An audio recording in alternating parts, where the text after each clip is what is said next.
This narrative is called Caught My Girlfriend Flirting with Someone After She Forgot to Hang Up, so I ended it right there. Hey everyone, before we dive into today's video, I need a favor from you. We've noticed that the channel isn't growing as much, and subscribing is one of the easiest ways you can help us out. It's quick, free, and it ensures we can continue bringing you great content. Your support really means a lot. Let's keep this channel growing together. Thanks a lot, and now let's get into the video. Hey folks. I've been sitting here for about an hour trying to figure out how to write this. It happened 2 weeks ago, but it still feels strange and messed up. I'm 27, and until recently, I was married to Sarah, not her real name, of course. I don't want this getting back to her somehow. We had been married for 2 years, and together for 4 in total before everything started to fall apart. I should probably give some context first. We met through mutual friends at a board game night. Yeah, I know, sounds thrilling, right? But it was actually perfect for us because we're both a bit introverted. Or at least I thought we were. At that time, Sarah worked as a receptionist, and I had just gotten promoted at my IT job. We hit it off right away. Same sense of humor. Both loved staying in and watching movies. Both wanted to save up for a house someday. After we got married, Sarah talked about focusing more on our home life rather than working. She mentioned she wanted to make our apartment really nice, maybe even start a small business from home at some point. I was earning a decent salary, not rich, but enough to support both of us if we were careful. So I agreed. Looking back, maybe that's when things started to change, but I didn't notice it at the time. Our apartment isn't huge, but it's in a nice area downtown, and the rent's pretty high, though that's the case everywhere these days. I wanted Sarah to feel safe walking around the neighborhood. When we first moved in, she was so excited about the security system and the doorman, always saying how grateful she was that I found such a great place for us. But lately, she's been complaining that all her friends live in newer buildings. I work in the tech district, about 20 minutes away, with a regular 9 to 5 schedule, though I often stay late because there's always something that needs fixing. Sarah used to appreciate the overtime pay, and even made me little thank you dinners when I worked late, but lately, she just rolls her eyes when I text her that I'll be late, like it's my fault or something. I remember when I got promoted, she made a big deal out of it, bought me a little cake, and told me how lucky she was to have a husband who worked so hard for our future. She hugged me and said, "I don't care how late you stay at work. I know you're doing it for us." Now that version of Sarah feels like a stranger. The woman who once called me her rock is now distant, almost cold. But I convinced myself it was just mood swings. Anyway, that Tuesday started like any other. I woke up early, got ready for work, and Sarah was still sleeping. I left her breakfast in the microwave, like I always do, even though she's been complaining about my basic cooking lately. She used to wake up to have breakfast with me, saying it was our special time together. But over the past few months, she's been sleeping in later and later, not even sending a simple thank you text for breakfast anymore. I should have seen that as a sign. Looking back, there were a lot of small changes. She started acting like everything I did was just expected, not appreciated. Work was really busy that morning with a major software update causing problems across half the company. I didn't even check my phone until lunch, and that's when I noticed Sarah hadn't texted me all morning, which was unusual. She typically sends me random stuff, funny videos, pictures of whatever she's cooking, or asks me what I want for dinner. I wasn't concerned at first. I thought maybe she was just busy with errands or something. So I called her while I was eating lunch. When she picked up, I could immediately tell something was off. Her voice was quiet and rushed, like she was trying not to be heard. She said, "Hey, I'm busy. Can I call you later?" And hung up. Or at least she thought she did. This is where everything started to unravel. I was about to put my phone down when I heard some noises, like restaurant sounds in the background, plates clinking, people talking. Then I heard Sarah's voice again, but she wasn't talking to me anymore. I know some people would have hung up right away, and maybe that would have been the better choice. But honestly, I was confused. Sarah had said she was going to deep clean the kitchen that day, so why was she at a restaurant? Why did she sound so strange on the phone? So, yeah, I kept listening. Judge me if you want. But I'm glad I did. At first, I thought maybe she was having lunch with one of her friends. She doesn't work, but she has a group of friends she hangs out with, mostly other wives who don't work. Then I heard her voice change to a flirty tone, one you use when you're trying to impress someone you're interested in. She called someone sweetheart and started giggling. My stomach sank. I felt that sinking feeling you get when you know something bad is about to happen. I just sat there in my office chair, frozen. with half a sandwich forgotten on my desk. The more I listened, the worse it got. She was telling the guy how good he looked, how he should do this more often. Then she joked about me, calling me clueless and laughing. I was stunned. There was no way this could be happening, right? My mind was scrambling for an explanation. Maybe it was a joke or just some friendly banter, but the more I listened, the harder it became to lie to myself. Every flirtatious comment, every playful giggle chipped away at the excuses I was trying to make. This isn't her. This isn't us. My hands were shaking and my heartbeat was pounding in my ears. I told myself to stop listening, to hang up and give her the benefit of the doubt. But I couldn't. I had to hear everything. Part of me was still hoping this was all some huge misunderstanding, that any second now, she'd say something that would make it all clear. But she didn't. The guy who worked 50-hour weeks so she could stay home, the guy who paid all the bills and supported her decision not to work, was a joke to her. I felt sick. Sarah's voice changed completely when she spoke to this guy, sweet and playful, just like when we first started dating. She kept saying things like, "You always know exactly what to say," and "I love how you just get me." Each word made me feel more and more nauseous. I work in IT, so recording stuff is second nature. We always record important meetings and calls for documentation. I had an app on my phone from a client meeting last month, so without thinking, I hit record. Looking back, that decision probably saved me a whole lot of drama later on. What I recorded was Sarah practically gushing over this guy. "You're so different from him," she said. "He's always talking about budgets and saving for a house. It's so boring. You know how to have fun." That stung. I talk about budgets because I'm the one paying for everything, including the phone she was using to trash talk me. Then she started talking about their plans. Apparently, they'd been meeting up whenever I worked late.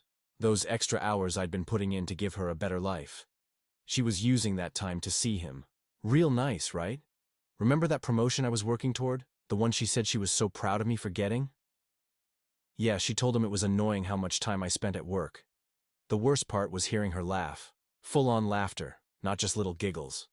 She said, "He's so focused on his computer stuff, he doesn't even notice when I dress up nice anymore. But you always notice." I wanted to scream through the phone that I did notice. I noticed everything. I noticed how she used to light up when I brought her little surprises, how she'd relax when I held her after a long day. She once said she loved me because I made her feel safe. But somewhere along the way, that wasn't enough anymore. I was breaking my back to build a future for us, making sacrifices she never saw. I couldn't take her to fancy restaurants every week or buy her new clothes constantly.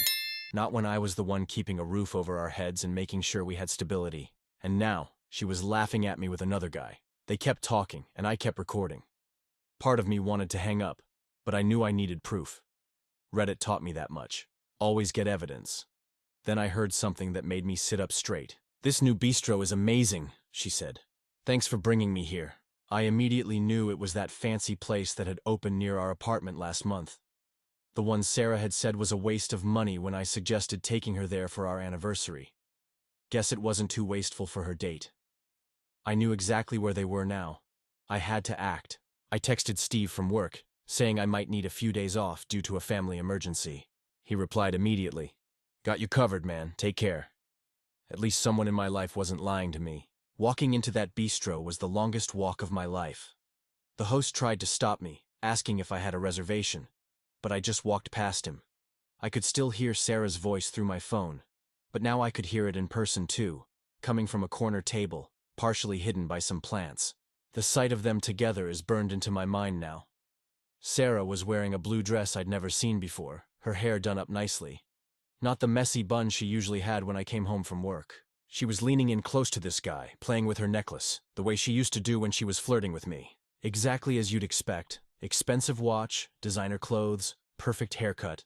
Probably some sales guy or real estate agent, the type who can take long lunches at fancy restaurants while others are working real jobs. He was showing Sarah something on his phone, and she was practically sitting in his lap to look at it. I stood there for maybe 30 seconds before they noticed me, just watching my wife act like a completely different person. The Sarah I knew used to complain about spending money on anything that wasn't absolutely necessary. But this Sarah was sipping on what looked like a fancy cocktail at 2 p.m. on a Tuesday. The strangest part was that I wasn't even angry anymore. I thought I would be. I thought I should have been, but instead, I felt nothing. Just an empty feeling like I was watching someone else's life fall apart, as if it wasn't even real. 2 years of marriage, 4 years together.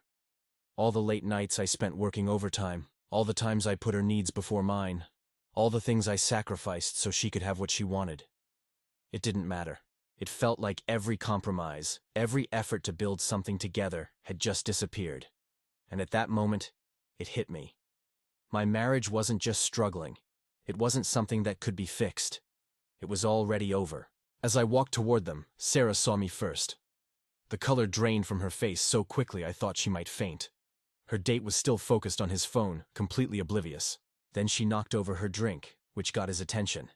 He looked up, saw me, then looked at Sarah with a confused expression. I didn't yell or make a scene.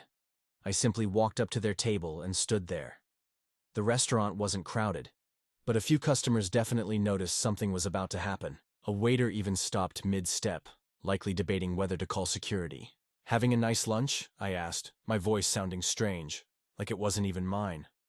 Sarah immediately put on a fake, casual smile and said, "Oh hey, this is just Tom from my online cooking class.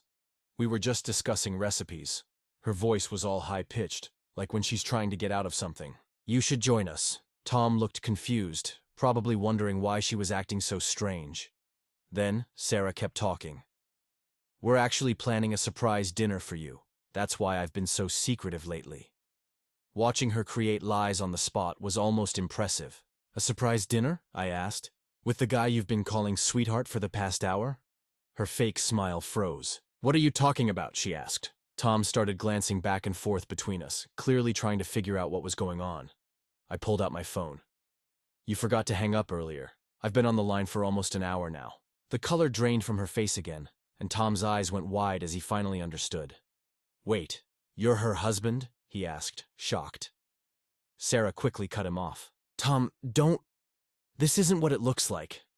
She turned to me, still trying to control the situation. "You're misunderstanding everything. We're just friends." I played the recording, just a short clip of her laughing about how clueless I was, calling Tom sweetheart, and talking about doing this more often. The silence that followed was heavy. Tom started gathering his things. "I should go," he said, looking genuinely uncomfortable. "Look, man, she told me you two were separated." Sarah grabbed his arm. "Tom, wait, don't leave." But he pulled away and practically ran out of there. That's when Sarah completely changed tactics. Her sweet, innocent act disappeared, and her voice became sharp and defensive. "Well, I guess now you know," she said. "I've never been happy in this marriage anyway. You're so cold and boring. Always working, always talking about money and bills." Several people were definitely watching now. A couple had their phones out, likely hoping for viral content. "You don't understand," she continued, getting louder. "I'm suffocating here. It's always about saving money or your stupid career. Tom actually listens to me. He takes me places." I pulled out my credit card statement. "You mean like this place? The one you said was too expensive when I wanted to take you here? Guess it's not too expensive when someone else is paying." She flinched at that. The manager was heading toward us now, probably concerned about his restaurant's reputation. Sarah saw him coming and switched tactics again. Tears started to form in her eyes. "I'm sorry," she whispered. "I made a mistake. We can work this out." But her words felt empty, like watching a bad actor trying to cry on cue. "Is everything all right here?" the manager asked, speaking in that fancy restaurant way. Sarah tried to smile through her fake tears. "Yes, we're fine. My husband was just..." I cut her off. "I'm just leaving." "We were having a conversation about divorce," I said. The word divorce hit her hard. Her fake tears instantly dried up, and her face hardened. "You can't just decide that," she snapped. "We need to talk about this. You're overreacting." I placed enough cash on the table to cover their bill. Didn't want her charging anything else to my card. "Nothing to talk about," I said. "You made your choice. Now you can live with it." Then I walked out, leaving her sitting there with her expensive, unfinished lunch and her failed attempts at manipulation. Once I got into my car, the adrenaline started to wear off, and reality began to sink in. My phone started buzzing. Sarah was calling me repeatedly. I turned it off and just sat there, trying to figure out what to do next. The logical part of my brain kicked in, probably from years of solving IT problems. First step, protect yourself. I opened my banking app and started canceling her access to my accounts. Secondary, credit card gone. Joint checking, most of it transferred to my personal account. I left enough for her to get by for a week, more than she deserved. Then I emailed the recording to myself, backed it up in 3 different places. I noticed a guy walking past my car, and I realized I was still sitting in the bistro parking lot. Sarah could come out at any moment. I drove to my bank first. The woman at the counter probably knew something was wrong by the way my hands were shaking as I handed over my ID. I need to remove someone from my accounts, I said. She got quiet when I explained why, then started telling me about how her sister went through something similar. While I was there, Sarah texted me from her friend Jessica's phone. "You're being ridiculous. Answer your phone. We need to talk about this like adults." Yeah, because adults totally go behind their partner's back and laugh about it. I blocked Jessica's number too. The bank lady helped me set up new accounts, said it was safer that way, as some people try to drain joint accounts during divorces. She gave me a whole packet on financial security during separation. Never thought I'd need something like that. Next stop, our apartment. Sarah was still texting me from random numbers, probably going through her whole contact list. "You can't just cut me off. What am I supposed to do about money? You're being cruel." I blocked each new number as it came in. When I got to the apartment, I grabbed my important documents first. Birth certificate, social security card, passport, found them in the drawer where I always kept them. At least she hadn't messed with those. Then I checked our safe. Wedding rings, some cash, my grandmother's watch, all still there. I was almost done packing when I heard her key in the door. Should have known she'd come straight home. I quickly zipped up my bag, but she came in before I could leave. Her makeup was smeared now. Guess those fake tears turned real at some point. "Where do you think you're going?" she demanded. Her voice was shaky but angry. "You can't just walk out on our marriage." I tried to move past her, but she blocked the doorway. "We need to talk about this. You can't just cut off my cards and empty our account." That made me stop. "Our account?" I said. "You mean my account, the one that only has my paycheck going into it? The one that pays for everything because you decided working was beneath you?" Her face turned red. "I take care of our home. That was our agreement." "No," I said. "Our agreement was that you'd start a business from home. 2 years later, still no business. Just a lot of lunches I didn't know about." She tried to grab my bag. "Give me my card back. You can't just leave me with nothing." I pulled away. "I left enough in the joint account for a week. Call your parents. Call Tom. Call whoever you want. Not my problem anymore." She started crying again. Real tears this time. "Please," she begged. "I made a mistake. I was stupid. We can fix this." Something snapped inside me when she said, "We can fix this." Maybe it was the way she said "we," like I was partly responsible for her cheating, or maybe it was just everything hitting me at once. I looked at her, standing there crying, and I didn't recognize her anymore. "Fix what exactly?" I asked. "The part where you laughed about me being clueless? Or the part where you spent my money on dates with another guy?" She tried to grab my arm again, but I moved away. That's when she got desperate. "I'll tell everyone you abused me," she said, her voice completely different now. "I'll tell them you—" She claimed I controlled all the money and trapped her at home. I pulled out my phone, and her eyes went wide. "Go ahead," I said. "I've got an hour of you bragging about how you fooled me. Want me to send that to everyone we know?" She quickly shifted tactics, saying that her friend Amy had just gone through a divorce and lost everything. She mentioned how Amy's ex-husband had hired a shark lawyer who destroyed her in court. I guess hoping it would scare me into staying. My phone kept lighting up with messages, Sarah's mom texting saying, "What did you do to her?" Her sister sent me a long message about how marriage takes work and running away won't fix anything. Even her dad messaged me, which was odd because he barely knew how to text. I tried to leave again, but Sarah blocked the door and started saying she'd hurt herself if I left, that she couldn't live without me. Classic manipulation. That's when I started recording again, without telling her, just letting it run in my pocket. "Move," I said. She got more hysterical, saying she'd call the police and claim I hit her. I stayed calm and kept recording. "There are cameras in the hallway," I reminded her. "Our apartment building installed them last year after some packages got stolen." Her face fell. She had forgotten about those. Then she shifted to bargaining, saying we could go to counseling. She'd get a job, pay me back, give me all her passwords, let me track her phone, and do anything to prove she was sorry. But here's the thing. I didn't want any of that. I didn't want to check her messages or track her location.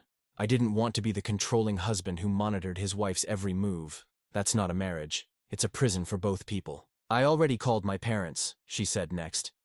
They said you can't just throw me out. I have tenant rights. I almost laughed. You're not a tenant. You've never paid a single bill. But fine, stay here tonight. I'll be back with legal papers tomorrow. That scared her, the reality of actual divorce papers. She started throwing out random accusations, saying I worked too much, never gave her attention, pushed her into staying home, calling me emotionally unavailable, cold, and distant. Just the usual blame shifting. My phone buzzed again, my buddy Mike asking if I needed a place to crash. I'd texted him earlier just in case. Sarah saw the message preview pop up and lost it, starting to scream about how I'd been planning this and waiting for an excuse to leave her. I made it to the elevator before she could catch up. She kept screaming from our doorway, saying I was making a huge mistake, that I'd regret this, that no one would ever love me like she did. The elevator doors closed, cutting off her screams. I finally took a deep breath. My phone showed missed calls, text messages, and a bunch of social media notifications. Sarah had apparently posted some vague status about fighting for her marriage. Typical social media drama. Mike was waiting in his car outside. Good dude. Didn't ask questions, just popped his trunk for my bag. As we pulled away, I saw Sarah in our apartment window, probably trying to figure out whose car I was getting into. She'd already tried calling Mike's phone twice, but he didn't pick up. The next morning, reality hit hard. I woke up in Mike's spare room, staring at an unfamiliar ceiling while my phone showed too many new voicemails from unknown numbers. Sarah had apparently spent the night calling everyone we knew using their phones after I blocked hers. I called work first. My boss was surprisingly cool about everything, saying I could take the week off to sort things out. Then I called a divorce lawyer my coworker recommended. The lawyer listened to my recording and said something that stuck with me. Your wife is about to realize that actions have consequences. Sarah didn't wait long to show her true colors. By noon, she had drained the money I left in our joint account, every penny. Then she tried using our emergency credit card, but I had already frozen it. That's when the real crazy started. She posted a long Facebook rant about how I had financially abandoned her, started messaging my family members with some story about how I forced her to stay home, controlled all the money, and pushed her into depression. My sister called me laughing. Weird how she never mentioned any of this before today. The lawyer moved fast, having divorce papers ready the next day. When Sarah got served, she totally lost it. She started throwing my stuff onto our apartment balcony, my gaming PC, clothes, books, anything she could lift. The neighbors called the police, and guess what? Those hallway cameras came in handy again. She tried telling the cops I was abusive, but they weren't buying it. One officer straight up told her, "Ma'am, we can see the security footage of you throwing things off the balcony." She got a warning, and I got a police escort to collect my remaining stuff. Walking through our apartment with those officers was surreal. Sarah followed us room to room, switching between crying and screaming, kept saying she'd sign the papers if I just gave her another chance. When that didn't work, she started listing everything she'd sacrificed for our marriage. One of the cops looked so uncomfortable, but the other had this seen-it-all expression. He helped me grab my important documents while his partner kept Sarah in the living room. I found out later that officer had gone through something similar with his ex. Over the next few weeks, Sarah tried everything. She showed up at my work crying, sent her friends to talk sense into me, and even tried getting her dad to threaten me with some lawsuit about common law property rights. Not a thing in our state, by the way. Tom, the guy from the bistro, actually reached out to me.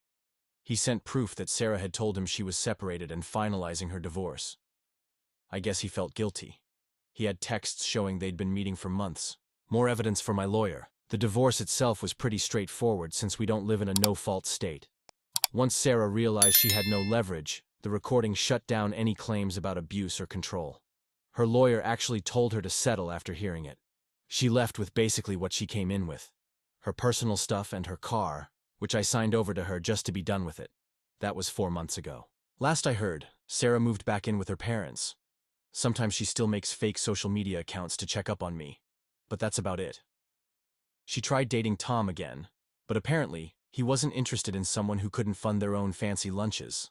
My new apartment is smaller, but it's just mine. No more checking bank statements for surprise purchases. No more lies about staying home and cleaning while spending my money on dates with other guys. Some people ask if I regret how things ended. Honestly, I regret not seeing the signs earlier. But that phone call? That was a gift. Imagine if I had found out years later, maybe with kids involved. Sometimes the worst day of your life ends up saving you from an even worse future. Mike still has me over for game nights. My sister visits more often now. Even my neighbor from my old building sends me cookies through her grandson, who works near my office. Life's different, but better. More honest. Yesterday, I walked past that bistro where everything went down. I looked through the window and saw a couple having lunch. The guy was on his phone, not paying attention to his date. It made me wonder if history was repeating itself with someone else. I almost wanted to warn him, but that's not my problem anymore. I've got my new place, my job, my peace of mind. The trust issues might take a while to work through, but hey, at least I'm not paying for someone else's secret lunch dates anymore. Final edit.